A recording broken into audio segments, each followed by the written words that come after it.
All right. So, yes, we are live. So, good evening, everyone. Welcome to the day 22nd of Startup Pathshala. And आज का हमारा topic आप सब लोगों ने काफी दिनों से I think you must have been waiting for this. आप लोगों ने अपने फीडबैक में भी लिखा कि फंडिंग के बारे में हमें डिटेल में जानकारी चाहिए, स्पेशली अर्ली स्टेज स्टार्टअप्स के लिए फंडिंग, हमारे बूटस्ट्रैपिंग के option and the various aspects of funding. और फंडिंग से हम एक्सप्लॉयटेशन जो नॉर्मली स्टार्टअप्स का हो जाता है वैल्यूएशन के लिए, स्पेशली अर्ली स्टेज स्टार्टअप्स या स्मॉल टाउन स्टार्टअप्स, उनको हम कैसे अवॉइड कर सकते हैं और टेक्निकलिटीज कितनी है फंडिंग की पूरी प्रोसेस में. And then will also talk about various avenues की बूटस्ट्रैपिंग के बाद या उसके अलावा कैसे आप फंड रेज कर सकते हैं, क्या कहीं से कुछ ग्रांट मिल सकता है. ये सारे एस्पेक्ट्स पे, सारे फंडिंग के एस्पेक्ट्स पे आज हम बात करेंगे. And we have someone very special with us, a good friend and a startup mentor who has been working with us for almost a couple of years now, Mr. Sparsh Kumar from Unicorn India Ventures. So welcome, Sparsh. So good to have you here on this Startup Pathshala platform. And I would let you brief about आप क्या काम करते हैं और आपकी organisation कैसे startups के साथ काम करती है. So we'll start with that. And then we'll move on to understand the basics of startup funding. Yeah. So जैसे CK ने बताया, my name is Kumar Sparsh. I work with Unicorn India Ventures. So we are an early stage technology focused VC fund. Venture capital funds. I hope आप लोग का 22nd day है, you might be knowing what it is. If not, we'll cover it.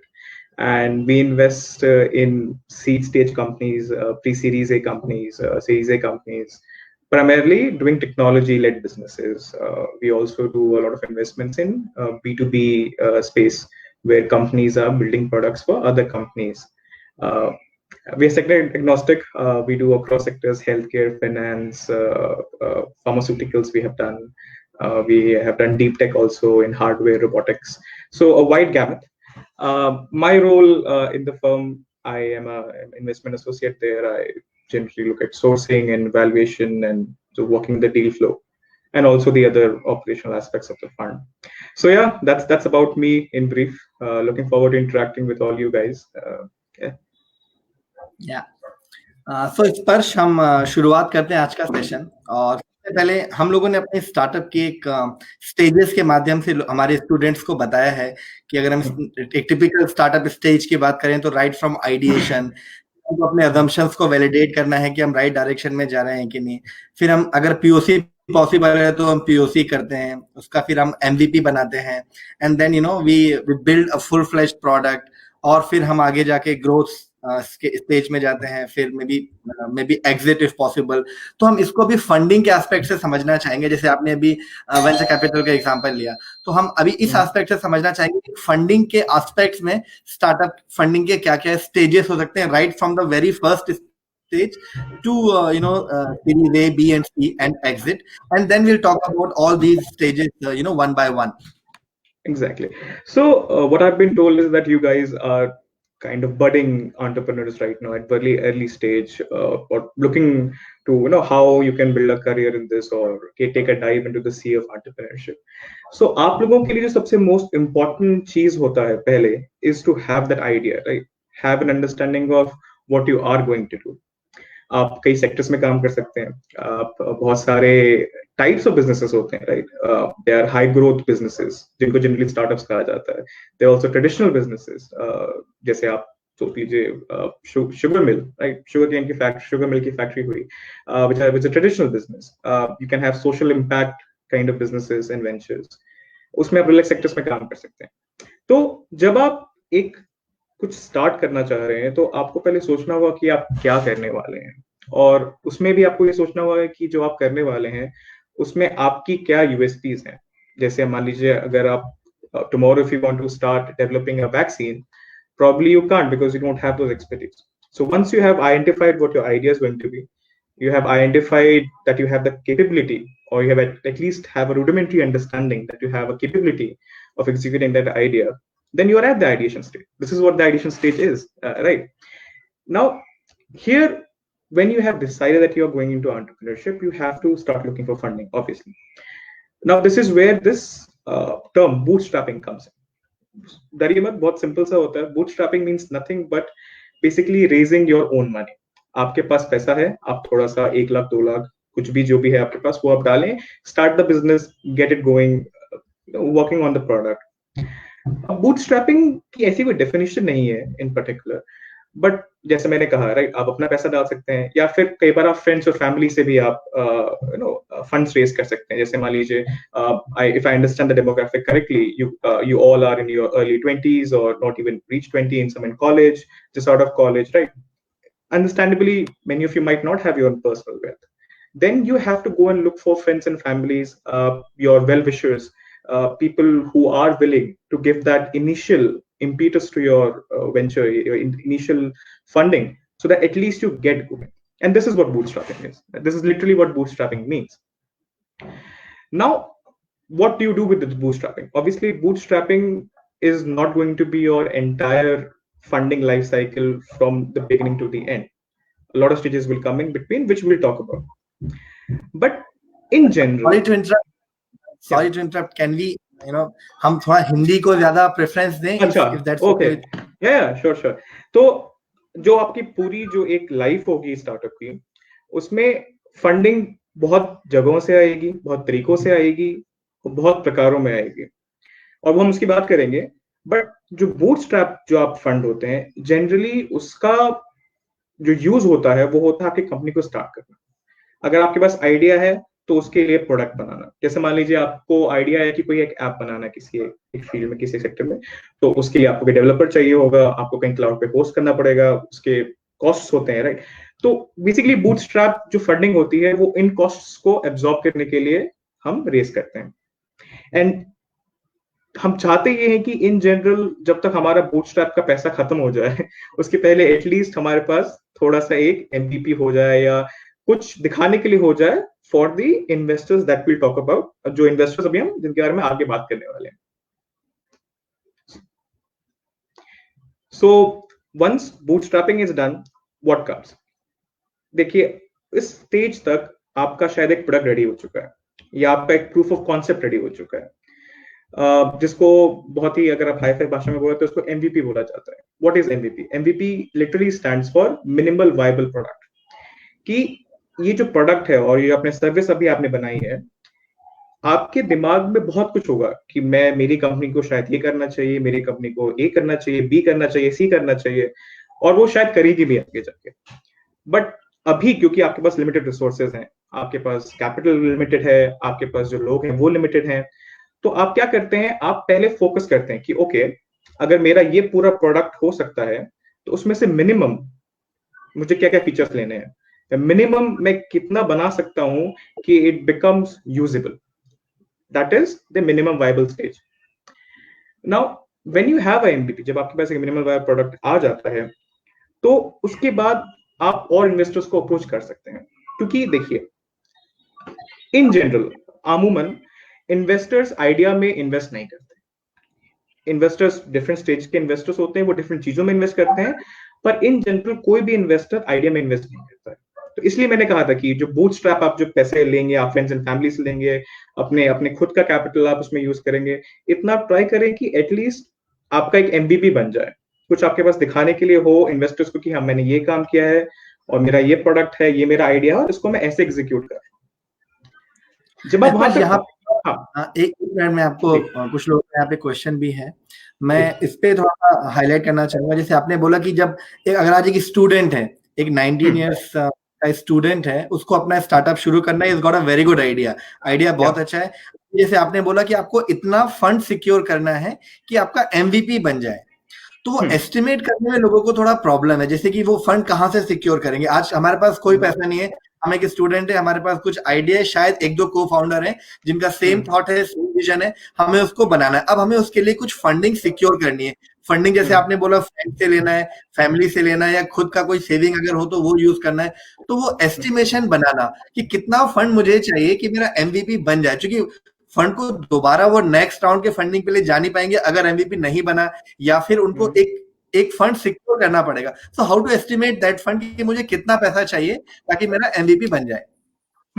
देखिए, जितना आपको पैसा चाहिए वो बहुत ही वेरी करेगा फ्रॉम सेक्टर टू सेक्टर, आप जो क्या काम करना चाह रहे हैं। बट जैसे मैंने कहा कि कई बार मैं देखता हूँ, मैंने भी कॉलेज में एंटरप्रेन्योरशिप ट्राई किया था, उस टाइम पे मैंने भी एक गलती करी थी जो कि मैं शेयर करना चाहता हूँ कि हम बहुत पैशनेट हो जाते हैं कभी कभी अपने अपने एंटरप्रेन्योरशिप वेंचर्स को लेके, अपनी कंपनीज को लेके, बिकॉज हम ऑब्वियसली बहुत एफर्ट डालते हैं, बहुत सोचते हैं उसके बारे में, हमारी रातों की नींद उड़ चुकी होती है कई बार उन चीजों के बारे में सोचते सोचते। तो हम इतना बड़ा सोचने लग जाते हैं कि हम छोटी छोटी बातों को भूल जाते हैं। तो मेरा सजेशन ये होगा कि पहले आप ये डिसाइड कर लीजिए कि आपका एमवीपी कितना होने वाला है, कि आप मिनिमम आपका जो बूट स्ट्रैपिंग से जो आपने पैसे लिए हैं उसके एंड तक आपको कितना कितना काम करना है। जैसे मान लीजिए आपने सोच लिया है कि आपको एक ऐप बनाना है, ठीक है, जिसका बैक एंड पूरा होना चाहिए, जिसका फ्रंट एंड होना चाहिए पूरा, है ना। अगर मान लीजिए वो ऐप एक प्लेटफॉर्म है, इकोसिस्टम है, तो आपको कुछ सप्लायर्स ऑनबोर्ड करने पड़ेंगे, आपको कस्टमर्स भी लाने पड़ेंगे। उन कस्टमर्स को लाने के लिए अगर आपको थोड़ा सा भी करना है तो मार्केटिंग करना पड़ेगा, वर्ड ऑफ माउथ ही करें। तो पहले सारे आप डेफिनेशंस कर लीजिए, अपने पैरामीटर सेट कर लीजिए कि मुझे ये अचीव करना है। उसके बाद आप एक एक लाइन आइटम को प्राइस कर लीजिए ना। जैसे आपको पता है कि आपका सर्वर कॉस्ट इतने वॉल्यूम्स पे आपको प्राइसिंग नेट में मिल जाएगी, मेरा इतना होने वाला है, आप वो प्राइस कर लीजिए। अगर आप खुद अपना डेवलप कर रहे हैं ऐप, अगर आपको खुद बैक एंड डेवलपमेंट स्किल्स हैं तो बहुत अच्छी बात, नहीं आपको कोई हायर करना पड़ेगा तो उसका आप देख लीजिए कितना रेट है, क्या है। तो हर एक लाइन बाय लाइन आइटम को आप पहले सेगमेंट कर लीजिए, उसको प्राइस कर लीजिए, और आपको पता है कि ठीक है 6 महीने लगेगा मुझे बनाने में, 8 महीने लगेगा बनाने में, 1 साल लगेगा बनाने में, तो उस हिसाब से फिर आप कर लीजिए। सीके में एक और पॉइंट सा लाना चाहूंगा कि हम बूटस्ट्रैपिंग की बात करते हैं, हम फंड रेजिंग की बात करते हैं at a early early stage, but अब इंडिया में जो इकोसिस्टम है वो मेच्योर हो रहा है, और अब इस लेवल तक मेच्योर हो चुका है कि जैसे आपने बोला ना कॉलेज स्टूडेंट्स हैं, उनके लिए बहुत एवेन्यूज हैं। तो एक जो एवेन्यू होता है वो होता है आपको कॉलेज में ही कई जगह आपको इंक्यूबेटर्स मिल जाते हैं, जो कि आपको बहुत सारे जो कॉस्ट हैं वो आपको कम कर देते हैं। आपको जगह मिल जाएगी रहने के लिए, आपके ऑफिस की जगह मिल जाएगी, आपको मेंटरशिप मिल जाएगी, वहां पे आपको एक एनवायरनमेंट भी मिलेगा जहाँ पे और भी आपके जैसे लाइक माइंडेड लोग हैं जो काम कर रहे हैं। तो ये सारी बहुत सारी चीजें जो हेल्प करती हैं। और कई बार जो होता है ये इंक्यूबेटर्स जो होते हैं, sometimes they are government back, sometimes institutional back, उनके पास थोड़ी सी फंडिंग भी होती है, विच इटसेल्फ जो कि itself as a bootstrap funding की काम कर सकती है। मान लीजिए अगर आप फ्रेंड्स एंड फैमिली से पैसे आप नहीं रेज कर पाते हैं। I think it's a very valid point जो आपने बोला कि एक तो आपको कॉस्ट कटिंग मेजर्स भी देखना है आपने, ये नहीं अगर आपके पास अगर आप कॉलेज स्टूडेंट हैं तो आप अपने कॉलेज में इंक्यूबेशन सेंटर देखिए, या फिर अगर कॉलेज में नहीं भी है तो आप अपने आसपास अपने शहर में इंक्यूबेशन सेंटर देखिए। आजकल जो इंक्यूबेशन सेंटर्स गवर्नमेंट बनाते हैं, जैसे हमारा भी इंक्यूबेशन सेंटर है जिनके साथ हम एसोसिएटेड है, हम कॉलेज स्टूडेंट्स को भी लेते हैं कि आप हमारे पास आइए। इनफैक्ट फिर हम उनके कॉलेज की फैकल्टी से बात करते हैं कि आपको अटेंडेंस का प्रॉब्लम ना हो, कि आपको वहां पे अपना 75% का अटेंडेंस देना है। इनफैक्ट कॉलेज ओनर्स तो इस चीज के लिए भी रेडी है। हमारे पास वीसी साहब भी थे 2 दिन पहले, उन्होंने बताया कि अगर आप अपना स्टार्टअप चलाते हैं और आपने वहां पे एफर्ट दिया है तो आपके इंक्यूबेशन सेंटर की अटेंडेंस आपकी प्रॉपर करिकुलम की अटेंडेंस में मानी जाएगी। तो आपको ऐसा नहीं कि आपको ऑफिस ही खोलना है, या फिर आपको जितने रिसोर्सेस आप गवर्नमेंट के या अपने आसपास के एनवायरनमेंट के इकोसिस्टम के यूज कर सके उनको यूज कीजिए। और फंड रेज करने के पहले, बूटस्ट्रैपिंग का अमाउंट जुटाने के पहले, जैसा स्पर्श ने बहुत अच्छा बताया कि आपको एस्टिमेट कर लेना है कि आपको एमवीपी में क्या क्या पॉइंट्स रखने हैं, और एमवीपी तक का फंड आप सिक्योर कीजिए। इतना पैसा तो आप कम से कम जुटाइए। It could be 50,000, it could be 1 lakh, it could be maybe 2 lakh. उतना पैसा आपको अपने पास बना के रखना है। आपकी टेक्निकल कैपेसिटी क्या है, कितना आप खुद बनाने वाले हैं, क्या आउटसोर्स करने वाले हैं, ये 2 चीजों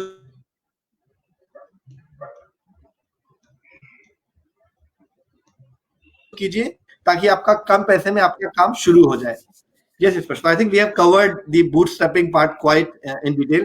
फिर भी किसी को कोई अगर क्वेश्चन हो तो हम ले सकते हैं। एक क्वेश्चन अभी है इनका कि if a person belongs to middle class family who is not able to bootstrap and he has got a very good idea, तो उसको क्या करना चाहिए?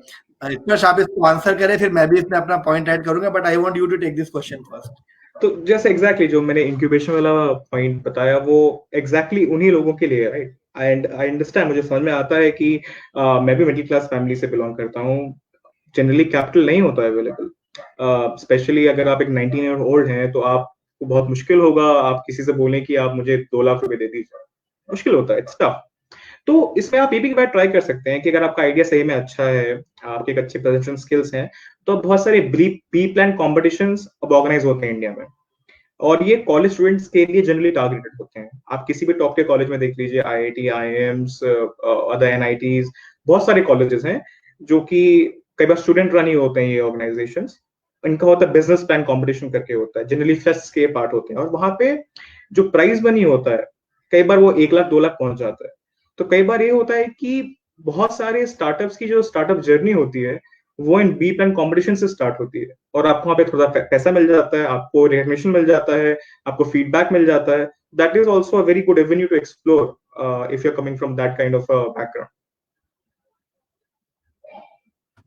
जैसे हम लोगों ने जबलपुर में लास्ट ईयर हैकफेस्ट किया था, जिसमें हमने 30 स्टार्टअप्स को इनिशियल अमाउंट दिया, स्टार्टेड फ्रॉम 1 लाख रुपीज। कई सारे कंपटीशन आपको होते हैं, और उसमें एक पॉइंट में और ऐड करना चाहूंगा कॉस्ट कटिंग का, कि specially from what has happened in last 2 और 3 मंथ्स, अभी काफी आपको कोलैबोरेशन और कॉस्ट कटिंग पे ध्यान देना चाहिए। अपने आसपास के रिसोर्सेज को देखना चाहिए, और जो मिथ है उनसे बच के रहिए। कि मुझे ऐप बनाने में, अगर आप टेक्निकल बैकग्राउंड से नहीं है, जो हमने कल भी डिस्कस किया था, तो आपको कोई बोलेगा इसका एस्टिमेशन तो 2 लाख रुपए, आप उन चीजों से बचिए। आप थोड़ा सा एक्सप्लोर कीजिए एज अ फाउंडर। आजकल चीजें काफी सस्ते में होती है, टेक्नोलॉजी इजीली अवेलेबल है, उसको यूज कीजिए, अपने नेटवर्क को यूज कीजिए, कोलैबोरेशन पे जाइए और कॉस्ट कटिंग पे जाइए। हो सकता है कि आपको जो आपने सोचा है उतना अमाउंट आपको चाहिए ही ना हो, वो आपकी ऐप या जो भी आपने कॉन्सेप्ट सोचा है उसका एमवीपी बनाने में आपको शायद सिर्फ 50-60 हज़ार रुपए लगे, और आपने सोचा कि मुझे तो 5 लाख रुपए चाहिए। तो थोड़ा सा एक्सप्लोर कीजिए, और वो जो पैसा आपको चाहिए वो आपको इंक्यूबेशन सेंटर दे सकता है। बहुत सारी एजेंसी जो ग्रांट देती है, आरजीपीवी के वाइस चांसलर ने हमें बताया कि वो हर साल स्टार्टअप्स को 1 लाख रुपए एमवीपी बनाने के लिए देते हैं।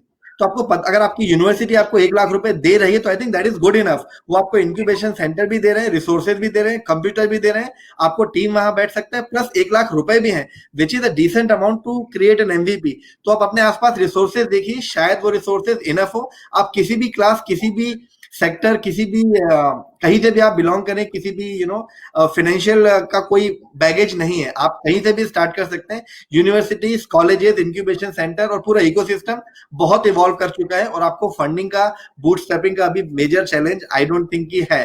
फिर भी है तो reach out to government incubation centres and universities, they will definitely help you out. So thank you Sparsh for answering that question, and I think we can talk about the next round now कि bootstrapping हो गया, MVP भी हमारा थोड़ा सा बन गया, what next? Funding के लिए और आगे क्या स्टेजेस हो सकते हैं? गुड। सो जब आपका एक एमवीपी बन गया है, होपफुली अगर आप B2C काइंड ऑफ बिजनेस में, जहाँ पे आपको एंड कंज्यूमर्स को आप प्रोवाइड करते हैं कोई सर्विस या प्रोडक्ट, तो तब तक शायद आपके पास कुछ नंबर्स होंगे दिखाने के लिए कि अच्छा मेरे पास इतना, उसको वीसी एरिया में ट्रैक्शन कहा जाता है। It's a word which just basically means कि आप कितना बिजनेस कर रहे हैं, आपका कितना ग्रोथ हो रहा है, आपके कितने कस्टमर्स हैं, आपने कितने कस्टमर सर्व किए हैं, और आपके पास एमवीपी तो रेडी हो ही चुका है इस स्टेज तक। तो तब आपके पास 2-3 ऑप्शंस खुल जाते हैं।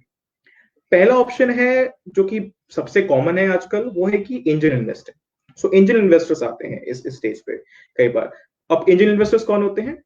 बेसिकली इंडिविजुअल्स होते हैं, नॉर्मल लोग होते हैं जो कि either have a business of their own और आर इंडस्ट्री एक्सपर्ट्स, जिनके पास कैपिटल होता है डिप्लॉय करने के लिए, तो वो आपको एक एंजल राउंड में प्रोवाइड करते हैं।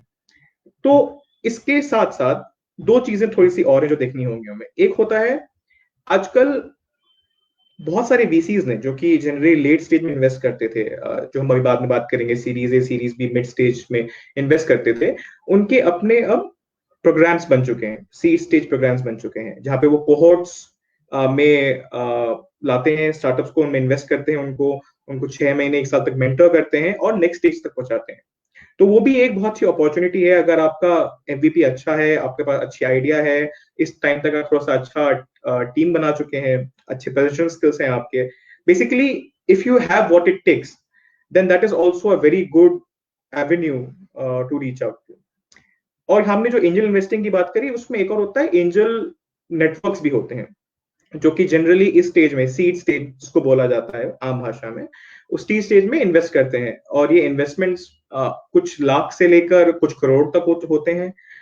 वैल्यूएशन हम लोग शायद बाद में आएंगे, बट जनरली इस टिकट साइज अगेन एक टर्म होता है, वो जिसका बेसिक मतलब होता है कि आपको कितना पैसा मिल रहा है उस राउंड में। सो उस जनरली टिकट साइज में वो लोग इन्वेस्ट करते हैं। तो ये आपका एक दूसरा पड़ाव बन जाता है। जब आपका एमवीपी रेडी हो गया, आपके पास थोड़े से इनिशियल कस्टमर्स आ गए, तो तब आप उस पड़ाव में जा सकते हैं अगर आपका आइडिया अच्छा है। ओके, इसमें थोड़ा सा मैं जानना चाहूंगा इस पर आपसे कि जैसे आपने एंजल्स की बात की, तो एंजल्स नॉर्मली अभी भी थोड़ा प्रॉब्लम जाता है to a city like Bhopal. Bhopal still Yes. Better if you talk because got started from Chhindwara, Shahdol, Jabalpur, Dindori, all over Madhya Pradesh, even few from Chhattisgarh as well. तो एंजल्स का रीच इन लोगों के लिए उतना नहीं होता है, बट आजकल ऐसे कई सारे वेंचर्स हैं जो अर्ली स्टेज स्टार्टअप में जो फर्स्ट चेक देने में विश्वास रखते हैं, उनको देते भी हैं। तो आप अगर आप थोड़ा सा इनको गाइड कर सके कि कैसे, अगर आप इनको कॉन्फिडेंस है कि इनका एमवीपी बन गया है, they have got some traction also, उन्होंने कस्टमर में अपना मार्केट वैलिडेट भी कर लिया है, आइडिया भी वैलिडेट किया है, प्रोडक्ट भी बना लिया है, अभी एंजल्स को कैसे रीच आउट करें? एक तो मैं वो आंसर दूंगा, बट ऑल्सो ये मुझे बहुत खुशी होती है देख के कि अब इंडिया में भी एंटरप्रेन्योरशिप जो है वो खाली दिल्ली, मुंबई, बैंगलोर, मेट्रो सिटीज के लोगों के लिए नहीं रही है। और बहुत खुशी, जबकि मैं जबलपुर जब आया था आपकी इवेंट में साल के स्टार्टिंग में, it was really heartwarming to see कि अब हर जगह, हर एक जगह से लोग लिटरली ट्राई कर रहे हैं entrepreneurship to see what it holds for them and what can they make out of this career or this path in their life. बहुत अच्छी बात है। Coming back to the question you have, देखिए जिंदगी में दो तरह की चीजें होती हैं। एक तो थोड़ा फिलोसॉफिकल हो जाएगा, बट आप सुनिए थोड़ा सा। दो तरह की चीजें होती हैं, या तो वो चीजें होती हैं जो कि आपके कंट्रोल में होती हैं, और कुछ चीजें होती हैं जो आपके कंट्रोल के बाहर होती हैं। तो ये जो एस्पेक्ट है कि एंजल्स उतने कॉन्सेंट्रेशन में अवेलेबल नहीं है इन नॉन मेट्रो सिटीज, ये ऑल्दो सुधर रहा है, धीरे धीरे सुधरेगा भी, बट अभी अगर आप आज की बात करें तो ये आपके कंट्रोल के बाहर की बात है। अगर आप एक एंटरप्रेन्योर हैं, आप एक कॉलेज स्टूडेंट जो कि ट्राई करना चाह रहे हैं, तो इतना फिर परेशान मत होइए कि नहीं है, बल्कि आप ट्राई करिए इसको मिटिगेट कैसे कर सकते हैं। अब मिटिगेट कैसे कर सकते हैं इसको, देखिए हिंदी में कहावत है कि अगर प्यासा कुआं के पास जाता है, कुआं प्यासे के पास नहीं आता है। तो आप प्यासे हैं, आप रीच आउट करिए। आपको एंजल, आपको जो नेटवर्क्स होते हैं वो आप कनेक्ट कर देंगे एंजल्स के साथ। अब तो नॉन मेट्रोज में भी एंजल नेटवर्क्स आ गए हैं। बहुत सारी नॉन मेट्रो सिटीज में देखता हूँ, आप एंजल नेटवर्क्स आ गए हैं जो कि local high network individual, HNIs बोलते हैं उनको, उनसे स्टार्टअप्स को कनेक्ट करते हैं। They walk them through the entire fund raise process and they are at every stage of the process. तो आप उनको अप्रोच करिए। अब भोपाल में अगर आप, जैसे आप मध्य प्रदेश की बात करते हैं, तो इंदौर, भोपाल जो थोड़े से बड़े शहर हैं, आसपास के शहर हैं, वहां पे आप ट्राई कर सकते हैं इन नेटवर्क्स का। नहीं तो आपके पास, देखिए एक ईमेल तो आप मुंबई एंजल्स को भी भेज सकते हैं, एक ईमेल तो आप इंडियन एंजल नेटवर्क को भी भेज सकते हैं, राइट? अगर आपके पास एक अच्छा आइडिया है और एक अगर उन एंजल नेटवर्क्स को लगता है कि एक अच्छा बिजनेस बन सकता है, they will be happy to help you. या जो आपने पहला पॉइंट रेज किया, मैं उसको एक बार बताना चाहूंगा कि हम लोग इस स्टार्टअप पाठशाला के दौरान हमने ये पहले बताया था कि हम 100 स्टार्टअप सिलेक्ट करेंगे। हमने अपना एक लिंक भी मैंने अभी शेयर भी किया है मेरी टीम ने। तो वहां पे हम ये 100 स्टार्टअप्स जो हम आइडिया सिलेक्ट कर रहे हैं, हम इनके साथ काम करेंगे। हमारे पास अभी लगभग आई थिंक 750 आइडियाज आ चुके हैं। हमें उसमें से टॉप 100 निकालने हैं, और वो जो आइडियाज बहुत अच्छे आए हैं, मैंने कल भी इस बात को मेंशन किया था कि जो छोटे शहर है वहां से इतने अच्छे आइडिया आए हैं, मतलब लोगों की सोच बहुत अच्छी है। और जो कि हमने पहले दिन कवर किया था कि आपको जो आइडिया निकालना है वो प्रॉब्लम स्टेटमेंट पहले निकालनी है कि क्या आपका आइडिया कौन सा प्रॉब्लम सॉल्व कर रहा है। So we will share that on 26 Sparsh, मैं चाहूंगा कि आप भी उस दिन ज्वाइन करें। इट्स जो हमारा वैलिडेटरी फंक्शन है, वहां पे हम उस दिन 100 स्टार्टअप्स का नाम रिवील करेंगे कि कौन से वो स्टार्टअप्स है, और जितने भी आइडियाज हमको मिले, ऑल 750 आइडियाज। कल से, आज वो लिंक शाम को बंद हो जाएगी 11:30 बजे। कल से हमारी टीम आप सभी 750 लोगों के साथ काम करेगी। We will work on your idea. हम उसको वैलिडेट करेंगे, हम चेक करेंगे आप लोग कितने सीरियस हैं, आप लोग सच में उसको आगे ले जाना चाहते हैं कि नहीं। और जो टॉप 100 हमारी टीम, हमारी जूरी सिलेक्ट करेगी, हम उन 100 के साथ में उनको ग्रांट भी देंगे, और उनको उनके आइडिया को सक्सेसफुल बनाने का जिम्मेदारी भी पूरा हमारी टीम, जो आप देख रहे हैं, हमारी पूरी जो आरजीपीवी है, सीआईआई है, जबलपुर स्मार्ट सिटी है, इंक्यूबेशन मास्टर्स है, कॉमनवेल्थ लोकल गवर्नमेंट फोरम है, ये सब एजेंसियों की जवाबदारी है कि आपके वो 100 आइडियाज को हम डाई नहीं होने देंगे, उसको खत्म नहीं होने देंगे। उसको फंडिंग चाहिए या उसको कुछ टेक्निकल हेल्प चाहिए, and we have got so many great mentors, including Sparsh, including Neeraj that we had yesterday. So all these 45 mentors, they'll be helping you out. तो वो 100 ideas जो है स्पर्श, मैं उस पॉइंट को emphasize करना चाहता था कि most of them have come from non-metro cities. I mean, the cities do not include. I mean, we have got ideas from Gwalior, Indore, Bhopal, Jabalpur also, but majority of the ideas have come from even tier 4 cities of Madhya Pradesh and Chhattisgarh and Bihar. So it is so good to see कि अब वो लोग जो reach out है, जो penetration है, वो I think जो पूरा इकोसिस्टम काम कर रहा है, इट्स वर्किंग ग्रेट. और अब हम स्मॉल टाउन के इनोवेटर्स को भी हमारी पहुंच वहां तक हो गई है कि हम उनको कन्विंस कर सके कि अब आप एंटरप्रेन्योरशिप के बारे में सोच सकते हैं, जो कि एजेंसीज हैं, गवर्नमेंट है जो आपके आइडियाज को सपोर्ट करती है, बैक करती है, फंडिंग भी देती है. So I just wanted to highlight this point. So आपने जो उसका आंसर किया, यस, ईमेल एक बहुत अच्छा ऑप्शन है, डिजिटल एक बहुत अच्छा ऑप्शन है. अगर आपके पास में अच्छा आइडिया है, ट्रैक्शन बन गया है, सो एंजल इन्वेस्टर्स छोटे शहरों में भी हैं, आप उनको अप्रोच कर सकते हैं. और इस पर खुद इन्वेस्ट करते हैं, उनकी ऑर्गेनाइजेशन इन्वेस्ट करती है, तो you can reach out to these investors. हमारे पास 100x से शशांक भी आए थे एक दिन हमारे पास में, इंडियन एंजल नेटवर्क से पद्मजा रूपर एल थी. I think tomorrow also we have a session from Yagnesh again from 100x. वो लोग भी फर्स्ट चेक देने में विश्वास रखते हैं. ऐसे कई सारी एजेंसीज हैं, वो आपसे आके इंटरेक्ट करेंगे. इवन आफ्टर द सेशन, आपका जब जिस दिन आपका एमबीबी बनता है, अपना आप पिच डेक बना के, हमारा पिच डेक पे सेपरेट एक क्लास है, वो बनाने के बाद you can reach out to these investors. वो तो आपको वो एंजल नेटवर्क जो यहाँ छोटे शहरों में नहीं था, even that problem is slowly getting solve now. So yes, thank you Sparsh for that elaborated answer. And sorry मैं उसमें कुछ 1-2 मिनट ज्यादा अपने ऐड कर दिए because I got triggered from that point कि छोटे शहरों में भी स्टार्टअप्स हैं. That's a valid point. That's a valid point. हमारे पोर्टफोलियो में आप देखें तो हमारे, जबकि हम सीरीज ए, प्री सीरीज में इन्वेस्ट करते हैं, हम कंपनीज को हेल्प करते हैं till series B, series C and Unicorn India Ventures, उसमें आप देखेंगे कि बहुत सारे हमारे स्टार्टअप्स हैं जो कि non metro cities. I think अगर मैं काउंट करूंगा तो आई थिंक 4 या 5 स्टार्टअप्स हैं हमारे पूरे पोर्टफोलियो में जो कि केरला के टियर 3 टियर 2 टाउन से आए हैं. तो ऐसा नहीं है कि ये खाली बहुत ही ग्रासरूट लेवल पे ही स्टार्ट होके रुक जाता है, बल्कि ऊपर तक भी जा रहा है. और I hope and I wish कि ये और भी जाएगा. Fine. So we have understood these two concepts.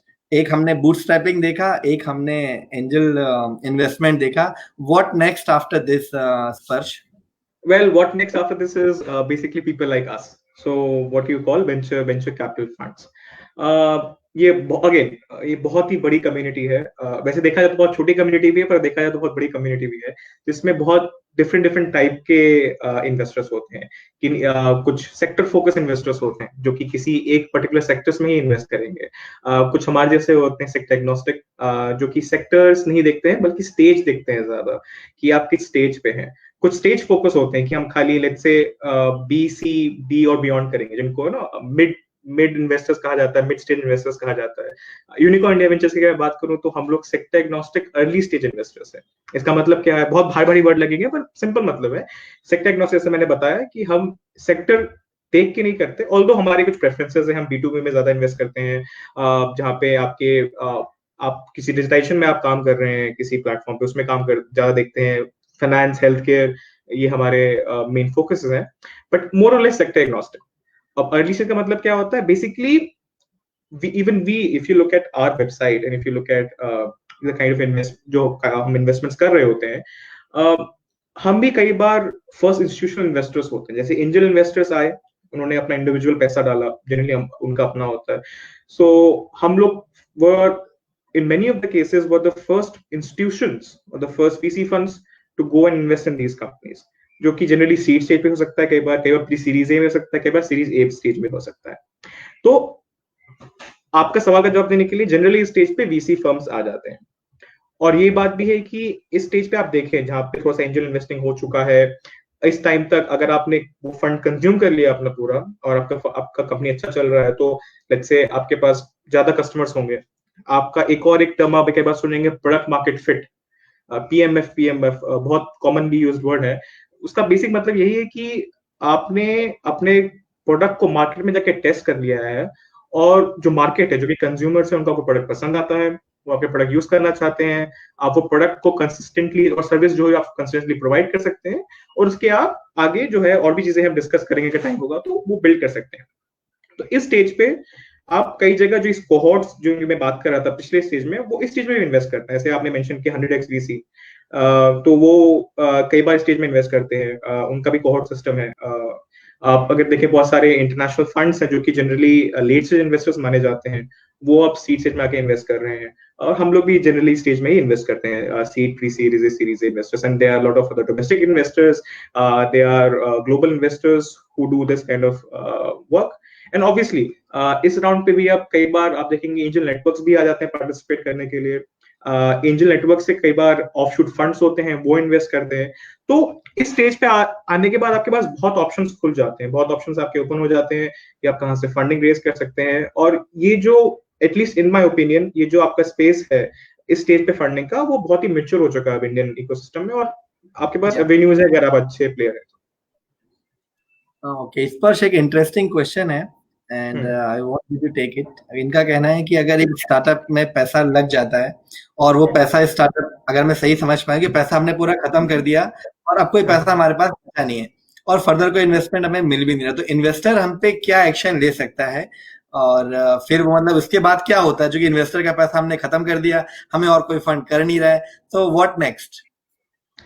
देखिए, कोई ऐसा एज लॉन्ग एज सब कुछ लीगली हुआ है, सब कुछ कहते ना इन फेयर टर्म्स सब कुछ हुआ है। देखिए, मार्केट टफ है और स्टार्टअप्स रियलिटी है। I don't want to discourage anybody from doing startups, but एक रियलिटी भी जरूरी होती है कि जनरली स्टार्टअप्स बहुत ही एक वैल्यू ऑफ डेथ कहा जाता है इसको, बहुत ही कॉमनली यूज टर्म है। वैल्यू ऑफ डेथ आती है स्टार्टअप्स की, और वो अर्ली स्टेज में बहुत से स्टार्टअप्स बंद हो जाते हैं। तो स्टार्टअप बंद होना एक नॉर्मल सी बात हो गई है कई बार, और कोई खराब चीज भी नहीं। आपने ट्राई किया, अगर आपने सब कुछ अच्छा किया है, although it's not a preferable outcome would have been the company grew, but ऐसा अगर सब आपने लीगली किया है, कोई ऐसा लीगल इश्यूज नहीं है, तो कोई एक्शन ऐसा इन्वेस्टर नहीं लेता है। इन्वेस्टर्स भी जानते हैं ये बात कि सारे स्टार्टअप्स नहीं चल पाते, सारे स्टार्टअप्स यूनिकॉर्न नहीं बनेंगे, राइट। अगर आप डेटा चेक करें इंडिया का, तो 50,000 या 60,000 रजिस्टर्ड स्टार्टअप्स हैं, if I am not wrong. आप देखिए कितने यूनिकॉर्न है हमारे देश में, कितने सीरीज बी फंडेड स्टार्टअप्स है, सीरीज सी फंडेड स्टार्टअप्स है। तो उस बीच में कहीं ना कहीं वैल्यू ऑफ डेथ है, और इन्वेस्टर्स को वो पता है। तो ऐसा आप डरिए मत कि आपके कोई कोर्ट केस हो जाएगा कि अगर कंपनी बंद हो गई। As long as you have done everything legally, as long as there is no wrong doing on your part, अगर आपने faithfully to the best of your effort आपने अपना बिजनेस रन किया है, तो आपके पर्सनल प्रॉपर्टी को बेचने के लिए नहीं आएंगे investors. Don't worry about that, don't या Just to add on that, मैं उसमें अगर कुछ ऐड कर सकूं, जब अगर इन्वेस्टर ने आपके स्टार्टअप में पैसे लगाए हैं तो वो उसने आपकी इक्विटी ली है, उसने आपका स्टेक लिया है, तो जितना उसका सक्सेस का अधिकार है उतना ही फेलियर पे भी। अगर फेल हुआ है तो कहीं ना कहीं इन्वेस्टर भी जवाबदार है। तो लीगली अगर आपने, जैसे स्पर्श ने बोला, if you are legally correct, आपने सारी चीजें सही की हुई है और फिर भी स्टार्टअप नहीं चला, तो इन्वेस्टर्स पे आपकी शायद कोई लायबिलिटी नहीं बनती है, राइट स्पर्श? या सो अब क्योंकि आप at the end it's equity, so जो इक्विटी, इसलिए आप कई बार अगर आप आई डोंट नो बहुत सारे ऑडियंस कॉलेज में होंगे, कुछ अगर एमबीए में भी होंगे, अगर आपने कोई वैल्यूएशन की क्लास या कुछ लिया होगा, तो हमेशा प्रोफेसर्स बोलते होंगे आपको कि equity is costlier than debt. उसका बेसिक मतलब यही होता है कि अगर आपने इक्विटी रेज किया है तो that's more risky for the investor, and hence the investor prices in such a way that that risk is paid off. So एक रिस्क रिवॉर्ड मैट्रिक होता है। तो इक्विटी इन्वेस्टर्स जानते हैं ये बात, और ये एक बहुत ही कॉमन सी अंडरस्टैंडिंग है, इसमें इतना कोई डिफिकल्टी नहीं है फॉर एंटरप्रेन्योर्स। ओके स्पर्श, इससे पहले कि हम आगे सीरीज की बात करें, हमें थोड़ा सा ग्रांट के ऑप्शन को समझना है, क्योंकि जो स्टेज के स्टार्टअप्स हैं उनको लगता है कि शायद कहीं से ग्रांट मिल भी सकती है। हमारे साथ में एक ऑर्गेनाइजेशन है, कॉमनवेल्थ लोकल गवर्नमेंट फोरम, वो हमारे स्टार्टअप पाठशाला के पार्टनर भी हैं। तो वो जबलपुर में और बाकी शहरों में कॉन्स्टेंटली लोगों को ग्रांट देते आए हैं। तो ऐसे आपकी क्या जानकारी में कोई ऐसा नेटवर्क है जहां से इनको, भले वो अमाउंट छोटा हो, amount could be in few thousand, may be few lakhs, 1 lakh 2 lakh या 50,000 का भी अमाउंट है, बट ग्रांट के क्या एवेन्यूज हैं और क्या स्टूडेंट स्टार्टअप को स्पेशली ग्रांट के लिए जाना चाहिए या कहाँ उनको जाना चाहिए? देखिए, ग्रांट के लिए बिल्कुल जाना चाहिए, बिकॉज कई बार जो ग्रांट्स होते हैं they are non back payable, so उनको आपको वापस पे नहीं करना होता। दैट्स लिटरली जो गवर्नमेंट पैसा डाल रही है आप में, तो वो आप में ये बिलीफ करके डाल रही है कि आप इससे कंपनी बनाएंगे, आप जॉब्स क्रिएट करेंगे, आप इकोनॉमी में वैल्यू ऐड करेंगे, तो ये ग्रांट्स बहुत ही अच्छा ऑप्शन है। और ये आप मत सोचिए कि खाली ग्रांट्स ना बहुत ही, अगर आपको 1-2 लाख रुपए चाहिए तो उसके लिए है। कई बार series A series B companies जो होती है उनको भी ग्रांट्स मिलता है। हमारे पोर्टफोलियो में भी कंपनीज हैं which have gotten grant. एक एग्जांपल होगा Gen Robotics, which have been very widely supported by the Kerala government and other respective government bodies, जो कि उनको प्रोडक्ट बनाने के लिए और डेवलप करने के लिए ग्रांट्स देते हैं। आपको कई बार, जैसे मान लीजिए आप हेल्थ केयर फील्ड में काम कर रहे हैं, आप फार्मा फील्ड में काम कर रहे हैं, वैसे कुछ स्टार्टअप है आपका, तो उसमें भी कई जगह सेक्टर स्पेसिफिक ग्रांट्स गवर्नमेंट ने बना रखे हैं। बायरैक इज अनदर गुड एग्जांपल, जो कि कई बार आपको एमवीपी बनाने के लिए, कई बार आपको डेवलपमेंट जो आपके कॉस्ट्स हैं उनको एब्जॉर्ब करने के लिए ग्रांट्स देता है। आपके जो बहुत सारी डिफरेंट मिनिस्ट्रीज है, मिनिस्ट्री ऑफ डेवलपमेंट, बहुत सारी मिनिस्ट्रीज हैं जिनकी अपने अपने ग्रांट्स, मिनिस्ट्री ऑफ साइंसेज का ग्रांट है जो कि बहुत सारे कॉलेज स्टूडेंट्स को मिलता है। सो आपको ये एक्सप्लोर करना होगा कि, और देखिए उन ग्रांट्स में बहुत सारे प्रीरेक्विजिट्स भी होते हैं कई बार, तो आपको थोड़ा सा रिसर्च करना पड़ेगा, आपको लोगों से बात करनी पड़ेगी, जो जानकारी इकट्ठा करनी पड़ेगी कि आपके लिए कौन सा ग्रांट सही है। और अगर आपके लिए सही है तो बिल्कुल अप्लाई करें, क्योंकि देखिए आप में उसका, आपके लिए कोई उसमें घाटा नहीं है, राइट? आपको उसमें इक्विटी नहीं देना है, आपको उसमें कोई अपना डेट नहीं है कि आपको कोलैटरल देना है, या आपको अपनी पर्सनल लायबिलिटी आपको इंक्रीज करनी है।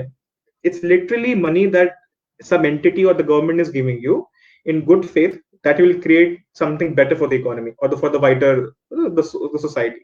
तो बिल्कुल it's a very good avenue, and वो अप्लाई करता है from very early stage, आप bootstrapping इधर MVP stage से लेकर up till early stages, series B तक भी वैलिड होता है, और डिफरेंट साइज के ग्रांट्स होते हैं डिफरेंट जगहों से जो कि मिलते हैं। या मैं एक दो ऐसे ग्रांट को हाईलाइट करना चाहूंगा। जैसे अगर आप एक एग्रीकल्चर बेस्ड स्टार्टअप हैं, तो एक गवर्नमेंट ऑफ इंडिया का स्कीम है रफ्तार। उस रफ्तार के थ्रू कई सारे एग्रीकल्चर कॉलेजेस, यूनिवर्सिटी में इंक्यूबेशन सेंटर है जो 25 लाख रुपए तक आपको देते हैं पर स्टार्टअप एक एमवीपी बनाने के लिए, और फिर ग्रोथ के लिए अलग अमाउंट है उनके पास में। हमारे पास जबलपुर में भी एक इंक्यूबेशन सेंटर है एग्रीकल्चर बेस्ड, वो रफ्तार स्कीम से बना है। उनके पास भी वो लोग लिमिटेड स्टार्टअप लेते हैं 10-15 पर ईयर, बट उनको पैसे भी देते हैं। जैसे आपने बोला साइंस एंड टेक्नोलॉजी के लिए अलग है, तो सेक्टर स्पेसिफिक ग्रांट्स है गवर्नमेंट ऑफ इंडिया के जिनको आप यूज कर सकते हैं। तो वी इनकरेज यू कि आप ग्रांट के ऑप्शंस को भी एक्सप्लोर कीजिए, और दैट्स ऑलवेज गुड। आपको इक्विटी भी डाइल्यूट नहीं करनी है, आप पे कोई लोन भी नहीं है, और you can still start your venture. कुछ क्वेश्चंस हैं स्पर्श जो कि हालांकि ऑफ बीट है, हमारे आज के सेक्टर पे फोकस, आज के सब्जेक्ट पे फोकस नहीं है, फिर भी आई थिंक वो कंटिन्यूअसली आ रहे हैं, तो आई थिंक हम उनको ले सकते हैं। एक I am not saying his और हर नेम। उनका क्वेश्चन ये है कि उनके पास में ये बड़ा वेरी गुड आइडिया, लेकिन टीम नहीं है, और उनको लगता है कि अकेले स्टार्ट नहीं करना चाहिए या फिर कर देना चाहिए। सो ही स्टिल कंफ्यूज कि वो टीम बनाने में पहले फोकस करे या अपना आइडिया शुरू कर दे। It's as I said off the track, but अगर आप फिर भी इस क्वेश्चन को लेना चाहें। देखिए इसके जवाब बहुत तरीके से दिए जा सकते हैं। एक तो है कि थोड़ा सा ऑन द नोज हो जाएगा, थोड़ा सा ब्लंट हो जाएगा, बट मैंने कई बार सुना है इसलिए मैं बता रहा हूँ, और जो रियलिटी भी है कि अगर मान लीजिए ये प्रॉब्लम आपको आ रही है कि मैं टीम नहीं बना पा रहा हूँ, या फिर मैं को फाउंडर नहीं ला पा रहा हूँ at a very early stage, तो आपसे एक, अगर आप इन्वेस्टर के पास जाएंगे तो वो आपसे ये भी पूछ सकता है कि अगर मान लीजिए आप एक किसी इंसान को कन्विंस नहीं कर पा रहे हैं इस चीज को करने के लिए, तो आप मुझे एज इन्वेस्टर क्यों कन्विंस करना चाहते हैं कि मैं अपना पैसा डालूं, मैं अपना रिस्क लूं इस बात पे। तो एक थोड़ा सा ब्लंट चीज है, तो that's why I wanted to just say it outright. Let's coming to the point कि अब क्या करें। देखिए क्या करें एग्जैक्टली वो आप ही सबसे अच्छा बता सकते हैं। मैं आपको बता सकता हूँ कि क्या क्या हो सकता है।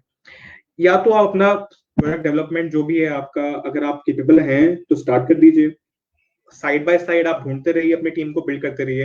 And I think when he और she says team building, I think they mean the basic founding members, और थोड़ी छोटी 3-4 लोगों की टीम जो कि स्टार्ट कर सके, राइट? तो आप थोड़ा सा जाके देखिए लाइक माइंडेड, अगर आप किसी कॉलेज में हैं, कोई आपका एंटरप्रेन्योरशिप सेल है वहां पे, उनसे आप कांटेक्ट में आइए, देखिए कि कोई लाइक माइंडेड इंडिविजुअल है कि नहीं है। आप सोशल मीडिया में है तो आप पोस्ट कर सकते हैं, सिंपल। आजकल चीजें इतनी कनेक्टेड हो चुकी है, आप पोस्ट कर सकते हैं। And I actually see posts like this even bye very experienced people sometimes on LinkedIn ki I'm literally starting a company, it is in this field, if you're interested let's have a chat। तो आप भी वो कर सकते हैं, right? कि मैं ये करना चाह रहा हूँ, मुझे ऐसे लोगों की रिक्वायरमेंट है, अगर आपको इंटरेस्ट है तो आप आइए। और आपको लोग मिल जाने चाहिए जनरली, जैसा अब लोगों में है excitement for the entrepreneurship activities, आपको लोग मिल जाने चाहिए। और वर्स्ट कम वर्स्ट, अगर आपको नहीं मिलता है and if you are really dedicated then who stopping you? बहुत सारी कंपनीज है जो कि सिंगल फाउंडेड कंपनीज हुई हैं. Although in my humble personal opinion, I'll not say that's preferred, but if you have to do it, you have to do it. And there are a lot of unicorns that exist in this world today, जो कि single founder companies थे. आज तक है. इस पर एक थोड़ा सा पर्सनल क्वेश्चन है. लोग ये जानना चाह रहे हैं कि यूनिकॉर्न इंडिया वेंचर्स के पोर्टफोलियो के बारे में अगर आप बताना चाहें, कुछ स्टार्टअप्स जिसमें आपने इन्वेस्ट किया है and they are doing good, तो आप वो आपके पोर्टफोलियो के बारे में लोग जानना चाह रहे हैं थोड़ा.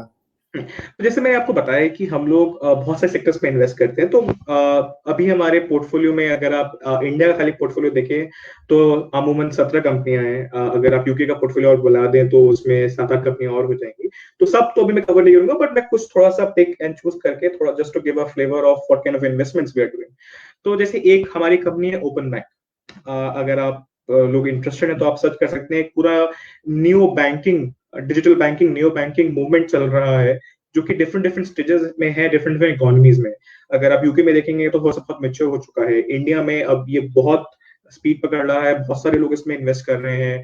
आप देखेंगे तो series A, series B, series C investments बहुत सारे हो रहे हैं इस फील्ड में. तो ये उस फील्ड में एक कंपनी है.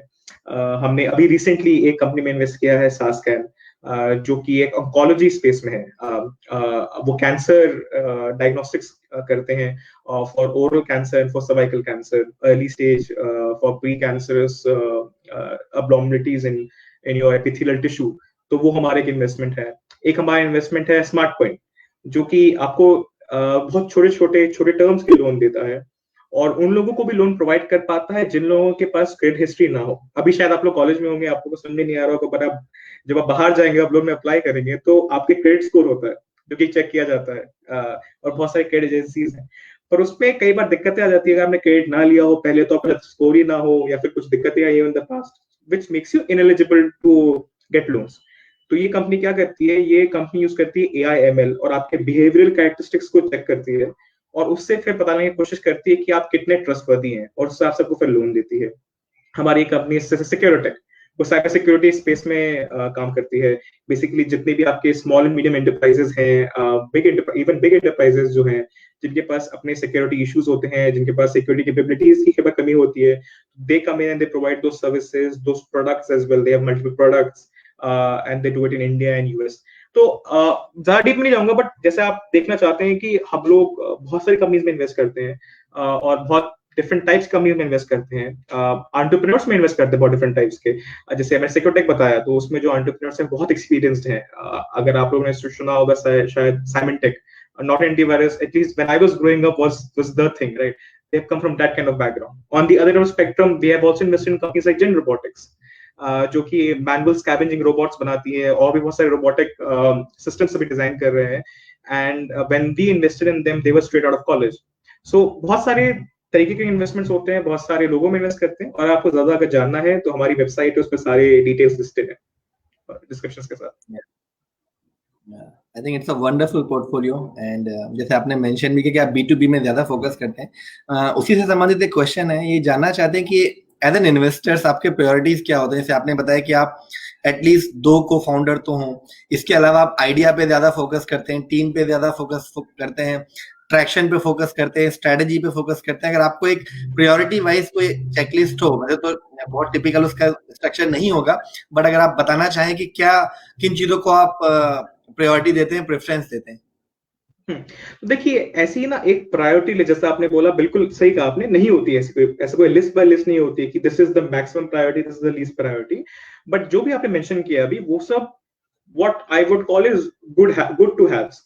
अगर आपके पास अच्छी टीम है, एक अच्छा अट्रैक्शन है, आप अच्छे मार्केट में कर रहे हैं, आपके पास गुड रिटेंशन है, कि आपने मान लीजिए एक बहुत अच्छा मेट्रिक होता है कि अगर एक अर्ली स्टेज कंपनी है एंड उनके पास लेट्स से कोई B2B अर्ली स्टेज कंपनी है और उनके पास 20-30 एंटरप्राइज क्लाइंट्स हैं, तो आप चेक कर सकते हैं कि वो एंटरप्राइज क्लाइंट्स कितने जल्दी चर्न हो रहे हैं. इसका मतलब है कि वो कितने जल्दी आ रहे हैं, कितने जल्दी जा रहे हैं. अगर एक कंपनी ने कोई क्लाइंट ऑनबोर्ड कर लिया, वो 2 साल 3 साल से उनके पास है, तो बहुत अच्छी प्रोबेबिलिटी है इस बात की कि वो जो प्रोडक्ट बना रहे हैं वो बहुत अच्छा प्रोडक्ट है, बहुत यूजेबल प्रोडक्ट है, फेयरली प्राइस प्रोडक्ट है, and this will continue on. अगर मान लीजिए आप कोई देखेंगे B2C कंपनी है, तो आप देखना चाहेंगे किस किस लेवल से उनका ग्रोथ हो रहा है, किस स्पीड से वो ग्रोथ कर रहे हैं, अगर वो किसी कॉम्पिटिशन के अगेंस्ट जा रहे हैं कैसा वो परफॉर्म कर पा रहे हैं, राइट। वहां पे भी रिटेंशन मेट्रिक्स आ जाते हैं, फिर क्या कितने रिटेन कर पा रहे हैं, कितने कम मार्केटिंग कॉस्ट में कितने ज्यादा से ज्यादा आप ग्रोथ कर पा रहे हैं। फिर उसमें बहुत सी चीजें आती है, नेट प्रमोटर स्कोर।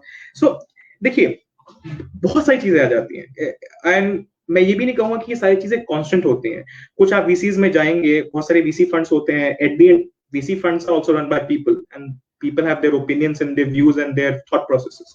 तो बहुत सारे फंड्स फाउंडर फर्स्ट होते हैं कि हम पहले फाउंडर्स पे फोकस करेंगे, उनके बैकग्राउंड पे फोकस करेंगे, उन्होंने क्या किया है पास्ट में, उनकी कैपेबिलिटी से फोकस करेंगे। कुछ बहुत ही एकदम डेटा बैक वीसीज होते हैं कि वो एकदम ट्रैक्शन देखते हैं, नंबर्स देखते हैं, नंबर्स पंच करेंगे, मार्केट्स देखेंगे। And then the other VCs also, they have their own criteria, their own ways of thinking and how they'll behave and how they'll evaluate a company। तो ऐसा भी चेकलिस्ट नहीं है, बट जनरली ये जो चीजें हैं कि आप एक गुड अच्छा प्रोडक्ट बनाएं, एक अच्छी टीम बनाएं, कस्टमर जल्दी अक्वायर करें, कम कॉस्ट में अक्वायर करें, अपना बर्न कम रखें। आजकल के केसेस में स्पेसिफिकली ये अपना आप जो कॉस्ट है, अपना एक्सपेंडिचर है, अपना बर्न है, वो कम रखें। और ये सब अगर पास मेट्रिक्स है, अगर वो मार्केट अच्छा है आपका, और एक also investor also wants to invest in that. कई बार होता है कि आपकी कंपनी अच्छी है पर इन्वेस्टर का उस स्पेस में या उस सेक्टर में व्यू पॉइंट नहीं है, तो कई बार इन्वेस्टमेंट नहीं हो पाएगा। तो जब ये सब चीजें मिल जाती हैं, जब इन सब चीजों का गुड अलाइनमेंट होता है, देन या इन्वेस्टमेंट्स हैपन। ओके, दो क्वेश्चन इसमें और हैं। एक तो ये है कि अनुराग का क्वेश्चन है कि अगर इन्वेस्टर बीच में ही छोड़ना चाहे कि नहीं मुझे नहीं अब आपको पैसे देना, मुझे बाहर निकलना, आई थिंक वो पॉसिबल नहीं है, कुछ लॉकिंग पीरियड होता है।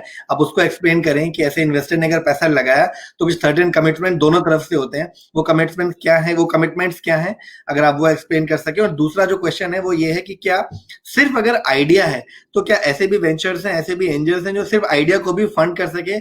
ये हमें बिल्कुल भी एनर्जी वेस्ट नहीं करना चाहिए, टाइम वेस्ट नहीं करना चाहिए, एमवीपी बनाना चाहिए फिर जाना चाहिए, या फिर कुछ लोग हैं जो आइडिया पे भी इन्वेस्ट कर सकते हैं? ठीक है, सो आपके दो क्वेश्चंस हैं। पहले पार्ट में बात करते हैं। देखिए मैं सारे इन्वेस्टर्स की बात तो नहीं कर सकता, बट मैं आपको स्पेशली वेंचर कैपिटल इन्वेस्टर्स की बात बता सकता हूँ। देखिए कोई भी अच्छा वेंचर कैपिटल इन्वेस्टर जो होता है, आप देखें तो हमारे देश में हाँ हैंडफुल होंगे, 20 30 40 अच्छे इन्वेस्टर्स होंगे अक्रॉस द स्टेजेस। उन सबको देखिए, ये सब कोई एक दो इन्वेस्टमेंट करने वाले लोग नहीं होते हैं। They have to create their brand, they have to create their brand value, they have to work with the ecosystem, because without entrepreneur investor is nothing, without a investor entrepreneur is nothing, right. तो सबका एक ecosystem होता है जो कि काम करते हैं। जनरली सब चीजें नहीं होती हैं कि बीच में छोड़ दिया, बीच में निकाल दो। दीज ऑल थिंग्स एटलीस्ट जब तक series A, series B, series C की बातें आती हैं, they are very much well discussed, pre determined, pre discussed. जैसे आपको मैं एग्जांपल देता हूँ, तो एक जनरल फंड स्ट्रक्चर क्या होता है इंडिया में? एक जनरल वीसी फंड का स्ट्रक्चर, डोमेस्टिक वीसी आप देखें तो उनका fund anywhere between 5 to 10 years, 7 साल 8 साल मान लीजिए उनका फंड टर्म होता है। तो जैसे अगर कोई एक 7 साल फंड स्ट्रक्चर वाला वीसी आप में इन्वेस्ट कर रहा है in your second year of the fund और the first year of the fund, then there is understanding end of 6th year they will start looking for an exit.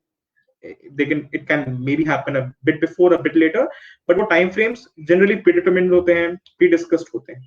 I think ये जो सवाल आ रहा है ये थोड़ा सा बहुत ही अर्ली स्टेज से आ रहा है कि अगर मैंने फ्रेंड्स और फैमिली से थोड़े से पैसे लिए हैं या मैंने किसी थोड़े से इंडिविजुअल से पैसे लिए हैं, तो again I would not get into the nitty-gritties, but आप कोशिश करें कि ये सब चीजें पहले डिस्कस हो जाए and get them in writing, get a proper SHA. अगर आप कर रहे हैं तो सब obviously legal work, paper work आप पूरा कर लीजिए, and whatever are the provisions in those shareholder agreements, they will be followed as per the law. और आप इस चीज का भी ध्यान रखें कि अगर आपने बूटस्ट्रैप किया है, अगर फ्रेंड से लिया है, फैमिली से लिया, चूंकि अगर आप प्रॉपर इन्वेस्टर अगर आपको मिला है, जैसे कोई स्पर्श या maybe some angels, some VC, अगर आपको कोई अच्छा इन्वेस्टर मिला तो they will go by the procedure, they will go by the documents। लेकिन बूटस्ट्रैपिंग में कई बार वो मिस कर जाते हैं। हम अजम्पशन पे चले जाते हैं कि ठीक है फ्रेंड ने बोला कि मैं 50,000 दे रहा हूँ और हम वो ठीक है बाद में देख लेंगे कि कैसे उसको मैनेज करना है। Don't go by that. आप बनाइए कि वो डेट है, आपको उसको ब्याज देना है या उसको 6 महीने में वापस करना है या आपको इक्विटी देनी है। कोई भी अजम्पशन पे स्टार्टअप मत चलाइए। आपके जितने भी अजम्पशन है कि ये तो ये काम हो ही जाएगा, वो सभी वैलिडेट कीजिए, उसको राइटिंग में लीजिए। अदरवाइज वो प्रॉब्लम आगे चल के क्रिएट करेगा। अगर आपका स्टार्टअप अच्छा करेगा तो उस बंदे का इंटरेस्ट बढ़ जाएगा, वो ज्यादा इक्विटी मांगने लगेगा, या फिर आपका स्टार्टअप खराब करेगा या फिर on the verge of doing good but उसका कॉन्फिडेंस खत्म हो गया। उन चीजों को अवॉइड करने के लिए have things in black and white, चीजों को लिखिए बूटस्ट्रैपिंग में, आगे चल के तो प्रॉब्लम जाएगा ही नहीं। Once big players come into the picture they take care of everything, लेकिन बूटस्ट्रैपिंग में आपको इन चीजों को ध्यान देना है। ऑलराइट, और सो अगर आप किसी इन्वेस्टर से भी पैसे रेज कर रहे हैं, एचएनआई से रेज कर रहे हैं, तो आजकल आपको बहुत कॉम्प्लिकेटेड पेपर वर्क करने की जरूरत नहीं है। जैसे आपने अभी मेंशन किया था कि ऐसे इन्वेस्टर्स पहले आए हैं, आप कई सारे इन्वेस्टर्स आजकल सेफ यूज कर रहे हैं, simple agreement for future equity.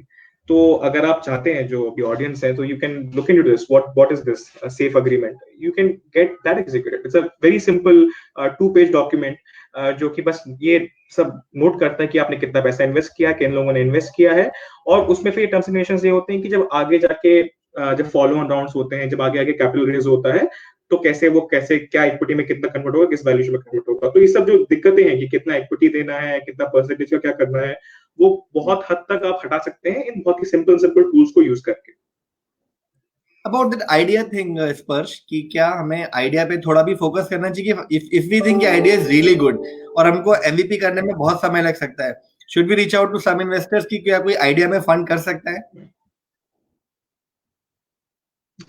देखिए, इसका जनरल सवाल अगर आप सवाल पूछें, तो एक वेंचर कैपिटल फंड के लिए आइडिया में इन्वेस्ट करना जनरली नहीं होता है ऐसा। बट ऑब्वियसली अब आप बोलेंगे इसमें एक्सेप्शंस हैं। अगर आप कुणाल शाह है, या फिर अगर आप जितेंद्र गुप्ता हैं, जिन्होंने बहुत बड़ी बड़ी companies already in the past बनाई हुई हैं, तो अब आप एक आइडिया स्टेज पे भी आप एक बहुत ही वेल नोन वीसी से पैसा रेज कर सकते हैं। But for the majority of this audience, जो कि जनरली कॉलेज स्टूडेंट्स होंगे, जनरली फर्स्ट टाइम ये कर रहे होंगे, उनके लिए बहुत ही अनलाइकली होगा किसी भी इंस्टीट्यूशनल इन्वेस्टर से पैसा रेज करना। अब जहां तक आप इंडिविजुअल इन्वेस्टर्स की बात करते हैं, एचएनआई इन्वेस्टर जिनको जनरली एंजल्स बोला जाता है, उनकी बात करते हैं, तो देखिए वो अब हर एक एंजल पे डिपेंड करता है। जनरली जो स्टैब्लिश्ड एंजल्स हैं, अब देखिए एंजल्स में भी बहुत तरह के एंजल्स हो सकते हैं, राइट। एक कोई एंजल है जो कि रेगुलरली 50 कंपनीज में इन्वेस्ट कर चुके हैं in their life time. They might be some angels who are doing their first investment, not sure if they want to do their second और नॉट। तो उसमें भी अब सबका अपना अपना व्यू पॉइंट होगा, क्योंकि they are also humans, they are also individuals, they have their own view points in life. तो अब ऐसा तो कोई नहीं बता सकता एग्जैक्टली कि कोई आइडिया में इन्वेस्ट करेगा कि नहीं करेगा। बट जनरली ये अंडरस्टैंडिंग है इंडस्ट्री में कि if you are a young entrepreneur, if you don't have much of experience on your back, if you are not standing on the shoulders of giants, then generally आपके लिए idea stage पे external capital raise करना और substantial external capital raise करना मुश्किल होगा। Yeah. So I think the answer is very clear. आपके लिए फिलहाल वो आंसर नो है। गो एंड एक पीओसी बनाइए, एमवीपी बनाइए, उसके बाद ही जाइए। अगर आपके पास एक ऑलरेडी एक्सपीरियंस है कि आपने 1-2 स्टार्टअप्स चलाए हैं, पीपल नो यू, फिर आप आइडिया पे भी फंड रेज कर सकते हैं। एक और क्वेश्चन है, इससे पहले कि हम सीरीज की बात करें क्विकली, कि क्या, हालांकि बहुत बेसिक सा क्वेश्चन है कि हमने इसको डिस्कस पहले भी किया है, but still I want you to take this, कि इसमें अगर एक इन्वेस्टर ने इन्वेस्ट किया है तो उसका रिटर्न कैसे होता है, रिटर्न के फॉर्म्स क्या क्या होते हैं, आई थिंक उसमें एग्जिट की भी बात आ जाती है, तो उसको पैसा रिटर्न कैसे मिलता है, वैल्यूएशन हमने निकाली है, और उसको रिटर्न कब कब मिलता है, और एग्जिट कंडीशंस क्या क्या होते हैं। Okay, good. सो अब देखिए, जनरली जो ये बात है, आई थिंक ये बात पूछना जा रहा है कि basically he wants to understand और she wants to understand how VCs make money, if I understand correctly. And when do they exit and how do they exit? Exactly. तो देखिए, when do they exit, ऐसे आपको मैंने बताया, generally वो बहुत depend करता है बहुत सारे फैक्टर्स में, जिसमें एक प्राइमरी होता है कि आपका फंड, आपका इन्वेस्टमेंट होराइजन होता है कि हम जनरली इतने साल के इन्वेस्ट करेंगे। वो जनरली डिक्टेट होता है आपके फंड स्ट्रक्चर से। तो कई बार ये होता है कि मान लीजिए कंपनी इतना अच्छा कर जाती है, बहुत कोई अच्छा स्ट्रेटेजिक इन्वेस्टर आ जाता है, तो वो इन्वेस्ट करता है, वहां पे हम एग्जिट ले लेते हैं। तो कब होता है, तो इसका जवाब थोड़ा सा टेढ़ा मेढ़ा है। कैसे होता है, कैसे, how do VCs make money? It's pretty much very simple. आप स्टॉक मार्केट, आप सब लोग शायद जानते होंगे, how do you make money in stock market? आप एक स्टॉक कंपनी का, stock is nothing but an equity, right. आप एक स्टॉक खरीदते हैं, आप एक प्राइस पे खरीदते हैं। अगर आप फ्यूचर में उस स्टॉक को, जिस आपने पैसे पे उस स्टॉक को खरीदा था, उससे ज्यादा पे अगर आप बेच पाते हैं, तो आप you make profit, right. Simple. आप इतना मत सोचिए, सारे प्राइवेट इक्विटी फर्म, सारे VC फर्म्स बेसिकली इन लेमन्स टर्म्स ऐसे ही पैसा बनाते हैं। When we invest in a company, we put in some money to take certain percentage of shares, certain percentage in the shareholding, right? And कुछ सालों बाद हम वो शेयर होल्डिंग किसी को बेच देते हैं, और वो किसको बेचते हैं बहुत चीजों पर डिपेंड करता है। अगर आप एक अर्ली स्टेज इन्वेस्टर है, शायद आप सेकेंडरी करते हैं। सेकेंडरी क्या होता है, आपने किसी लेट स्टेज इन्वेस्टर को बेच दिया, वो आप सेकेंडरी बोल सकते हैं। कई बार कंपनी का M&A हो जाता है, मर्जर एंड एक्विजिशन, कहीं और किसी और कंपनी ने आके कंपनी को एक्वायर कर लिया, जितने भी शेयर होल्डर्स हैं उनको वैल्यूएशन के हिसाब से पैसा मिल जाता है। अगर आप मान लीजिए लेट स्टेज इन्वेस्टर हैं, मिड स्टेज और बियॉन्ड, तो कई बार आईपीओ कर देते हैं। आईपीओ का मतलब हुआ इनिशियल पब्लिक ऑफरिंग, जहां पे आप स्टॉक मार्केट में आपकी कंपनी कई बार लिस्ट होती है, फिर नॉर्मल पब्लिक वो स्टॉक्स खरीदती है और वो आप नॉर्मल पब्लिक को वो स्टॉक्स बेच देते हैं। तो बहुत तरीकों से एग्जिट्स होते हैं। एक और थोड़े से होते हैं वो कि बायबैक्स के कहे जाते हैं। कई बार कंपनी ही खुद अपने शेयर्स खरीद लेती है इन्वेस्टर्स से। So sometimes more established companies do that. But हाँ, बहुत तरीके होते हैं, बट मेन जो तरीका है पैसा बनाने का बेसिकली यही होता है कि आपने कुछ पैसे डाल के, एक्स अमाउंट डाल के आपने एक स्टेक लिया है, अगर आपको एक्स प्लस में आप बेचते हैं तो you make money. Yeah. So I think we'll talk about the series now कि VCs के बाद सीरीज कितने टाइप की होती हैं। I'll just answer this question quickly of सार्थक अगर हमने पहले तो आई डोंट थिंक ऐसा हमें या किसी भी मेंटोर ने बोला है कि हम आइडिया बेचे जा सकते हैं स्टार्टअप के। नो, पेटेंट्स बेचे जा सकते हैं। अगर आपने अपना आइडिया या कोई भी आपने प्रोडक्ट पेटेंट किया हुआ है, पेटेंट को आप बेच सकते हैं। आइडिया बेचे और खरीदे नहीं जाते हैं। पेटेंट्स, आप शायद कंफ्यूज हो गए, हमारा IPR के सेशन थे, हमारे एक्सपर्ट ने बोला था पेटेंट्स को आप बेच सकते हैं आगे चल के अगर आपने उसको पेटेंट करा रखा है, बट आइडियाज को नहीं। Yes, I think we can talk about series now Sparsh. Yes, तो अभी तक हम लोग बात कर रहे थे अर्ली स्टेज इन्वेस्टमेंट्स की। अब अर्ली स्टेज का मतलब क्या होता है, आप generally series A series B में माना जाता है। और तो थोड़ी सी ऑडियंस के अंडरस्टैंडिंग के लिए भी बताना चाहता हूँ। देखिए, कई बार जो स्टेजेस को, एंड जनरली मैं भी यूज करता हूँ, इंडस्ट्री में भी यूज करते हैं ना, कि series A, series B, pre series A, एक के बाद एक लेटर लगाते जाते हैं और उससे कंपनी की ग्रोथ और प्रोग्रेस को डिटरमाइन किया जाता है। बट एक और तरीका है कि उसको बोलते हैं माइलस्टोन्स, कि आपकी कंपनी किस स्टेज पे है, not on the basis of how much money you have raised, on the basis of where you are in the entire. एक कंपनी की लाइफ साइकिल होती है, उस कंपनी के लाइफ साइकिल में आप कहाँ हैं, आप आइडिएशन पे हैं, आप MVP पे हैं, आप POCs पे हैं, आपके पास इनिशियल कस्टमर्स आ चुके हैं, आपके पास स्टेबल कस्टमर ग्रोथ हो रहा है, which basically indicates a product market fit. उसके बाद आपका आता है स्केलेबल प्रोडक्ट मार्केट फिट। अगर मान लीजिए आपने एक शहर में या फिर एक टाइप ऑफ कस्टमर्स के लिए बना दिया है, आप उसको और लोगों को बेच सकते हैं क्या, आप पूरे मार्केट को सैचुरेट कर सकते हैं, पेनिट्रेट कर सकते हैं क्या, नहीं। उसके बाद फिर और आगे आता है, आप उसको प्रॉफिटेबली कर सकते हैं कि नहीं कर सकते, profitable scalable product market fit.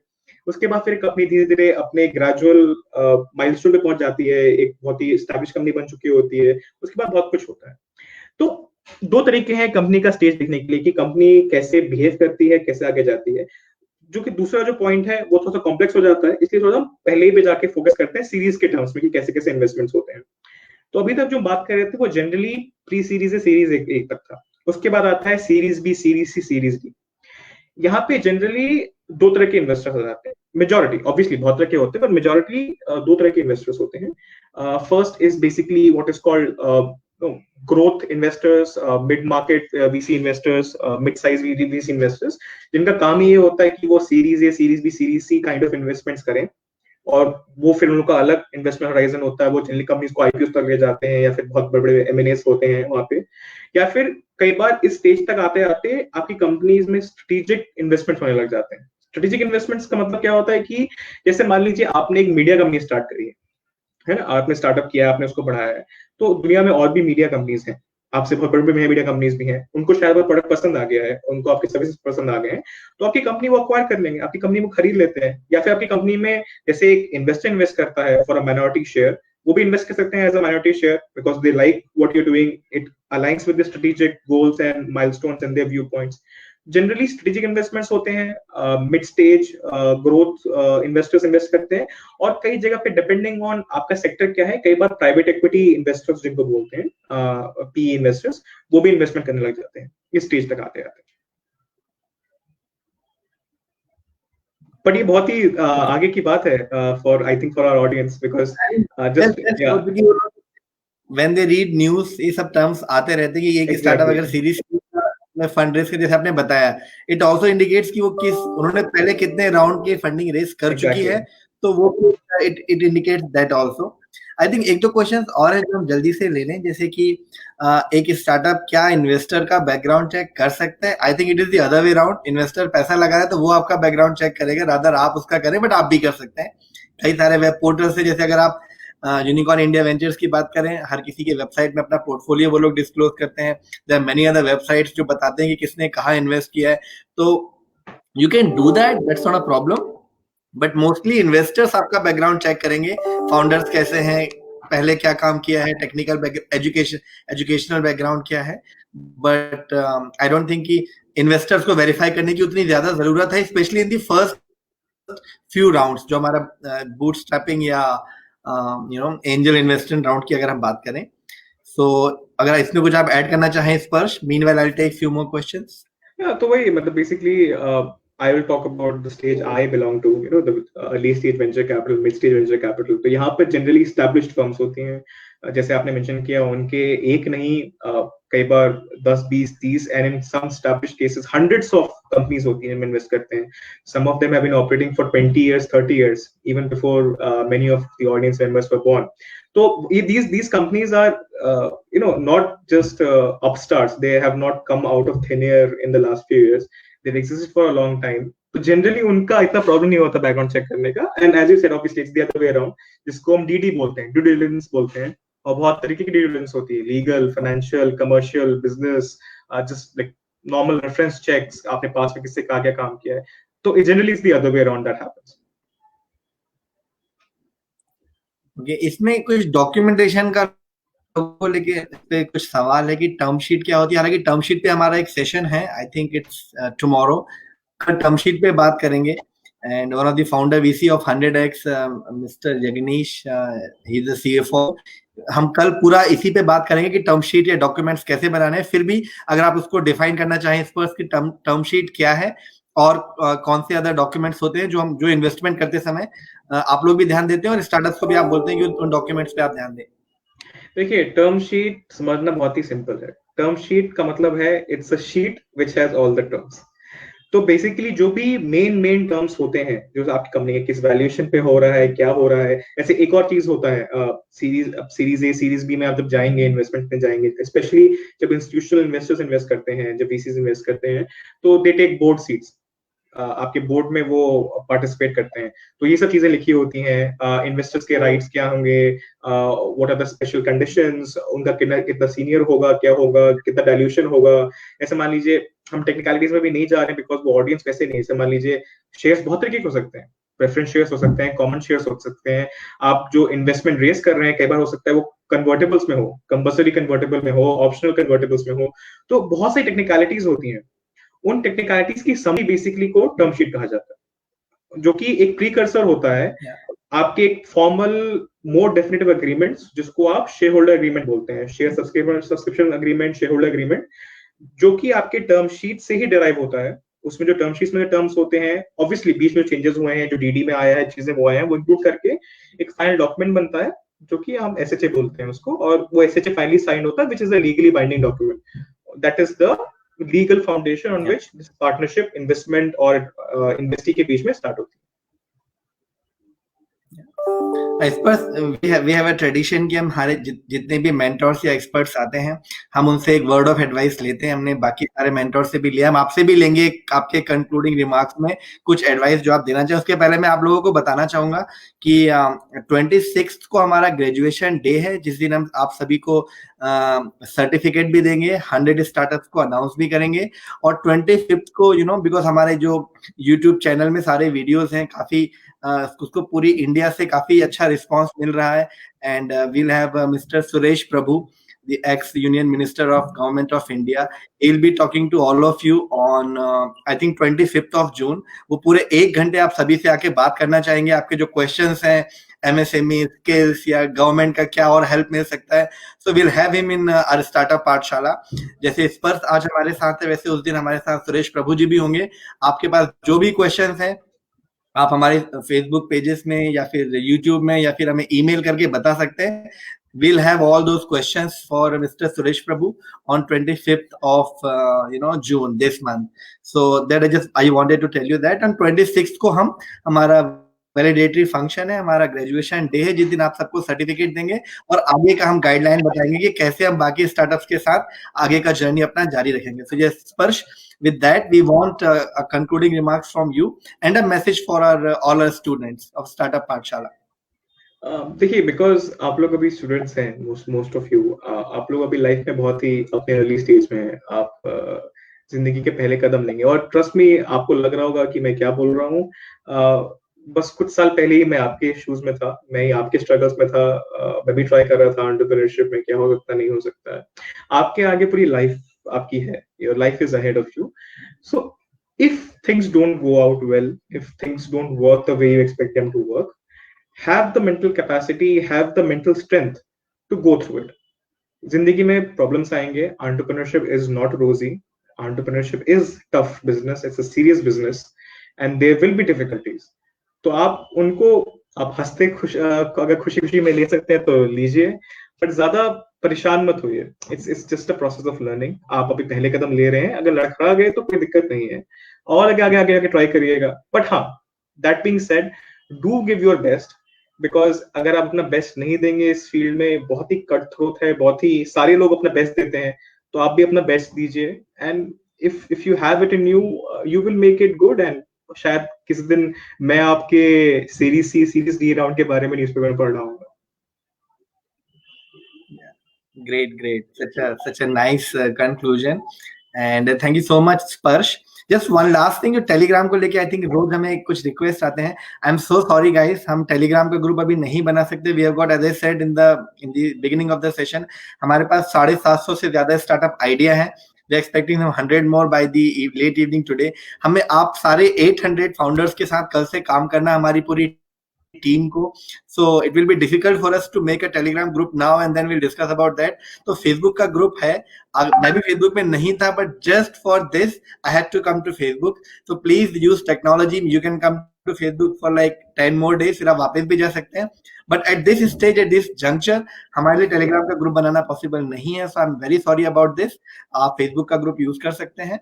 And from tomorrow onwards, we'll be working, my entire team, all our partners team, all our experts will be working with you on your 800 में से, या जो भी हमारे पास रात तक फिगर आता है, उनमें से टॉप अच्छे 100 के आइडियाज निकाले, प्लस जो रह भी जाएंगे उनके साथ भी हमारी टीम कंटिन्यूअसली काम करती रहेगी. So yes, with that note, thank you so much, Sparsh. आज का सेशन बहुत इंफॉर्मेटिव था and what the best was, इतने सिंपल तरीके से आपने बच्चों को समझाया है. Even I learned a lot of things. Every day I learned something new. तो बहुत अच्छा लगा आपके साथ फिर से मुलाकात करके, and we'll hope to see you soon. Thank you so much for giving your inputs and your guidance. Happy to be here. Have a great day, all of you. Bye. Bye everyone. See you tomorrow. Bye.